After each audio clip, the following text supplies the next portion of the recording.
Hey guys, welcome back to Doc Loyal Talks Comics.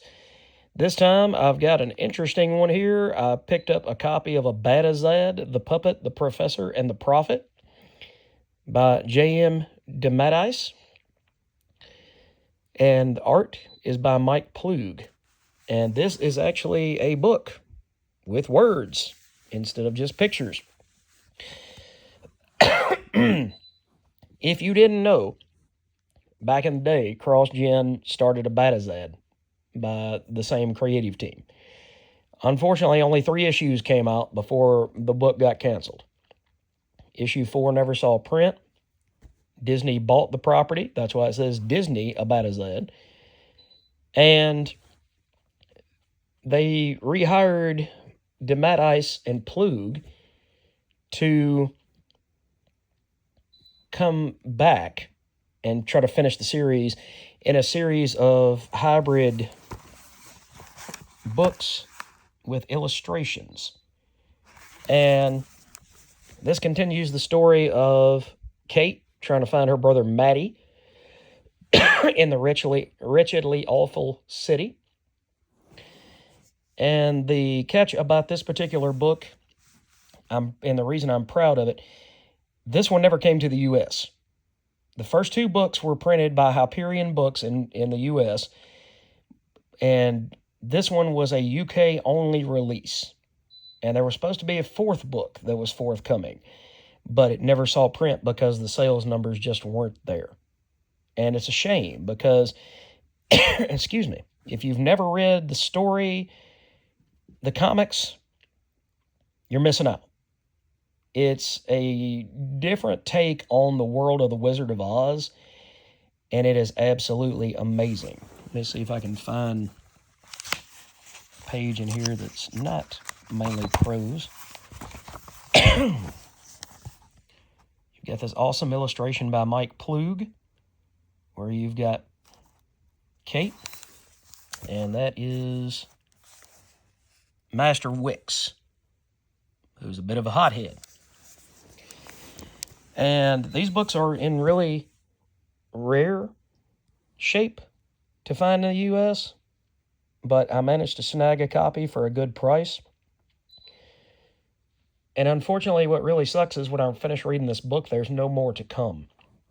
I actually hit JM up on Instagram the other day, posted a picture and said, hey, look what I found for a decent price.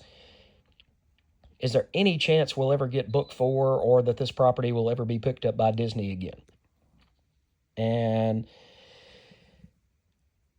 a lot of times when I've posted stuff about Sal Buscema, or if I've posted stuff about Mike Zeck or something along those lines, I usually get a response. This time I did not, so I don't know whether that's a good thing, a bad thing, an indifferent thing, or it might just be, sometimes you get, if you're a writer, you get those pet projects that you really, really, really love, and then they die on the vine. And I'm not talking about the ones that you have to kill. I'm talking about the ones that die on the vine due to circumstances beyond your control. You have nothing to do with why this book or story or comic or whatever does not make it. And unfortunately, I'm afraid that Abadazad is going to be one of those books that was a passion for these 2 gentlemen. And yet we'll never see the end. And that's really sad to me. You get something that somebody is so passionate about. Something that they read to their kids when the kids were younger, and now the kids are in their 20s and they're like, hey, Dad, are you ever going to finish this? I had really good memories about when you read this to me as a child, and you were telling me all these fantastical stories. And so, to get into a little bit deeper story than what I normally do, it's hard to watch those projects die, to work on them, and then you see them just crash and burn. Again, through no fault of your own, but instead through bureaucracy or well, I told you if this book sold 100,000 copies, we'd be able to continue the series, but it only sold 75,000 copies, or worse yet, 91,000 copies. You better believe if I was 9,000 copies away, I'd make 9,000 new friends real quick. And I'd be like, hey, can you buy this? It retails for like $7, but hey, is any chance you'd give me $5 for it? Just to move the product, just to see something come to life. That's the whole thing about writers, and that's the whole thing that I enjoy about reading these stories, whether it be Abadazad or Amazing Spider-Man or whatever I read each and every week and I bring to you guys.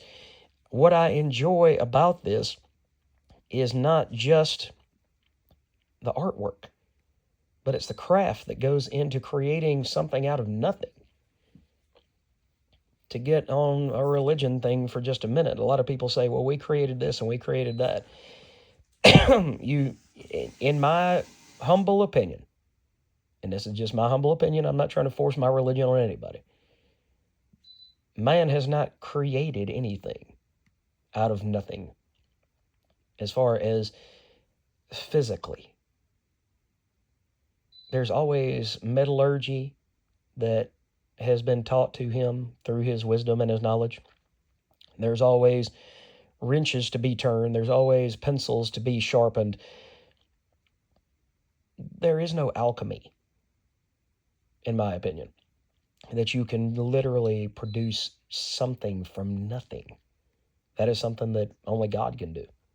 Now, like I said, I'm not going to get on my religious high horse. I just wanted to say that is that the only thing that we can truly create out of nothing, and even then it's out of our mind, which has been given to us by the good Lord, is these fantastic characters that come with pain and with agony and with happiness and with love and compassion and empathy.